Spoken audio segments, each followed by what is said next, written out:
The Minnesota Pollution Control Agency argued after the fire in Becker, Northern Metal's site in Minneapolis should be closed down as well, pending an investigation. But today a judge ruled that site had nothing to do with the fire, and as long as the company follows local ordinances, the site should be allowed to stay open.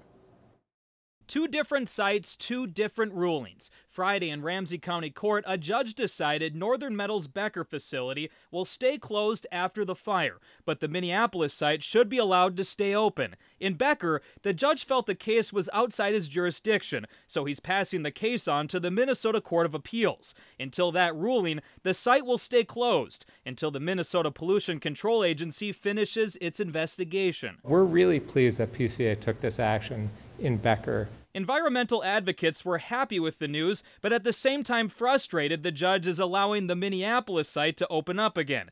The judge argued the Minneapolis site is only being used for storage, and since it had nothing to do with the fire, it should be allowed to stay open. But attorneys with the Minnesota Center for Environmental Advocacy disagree.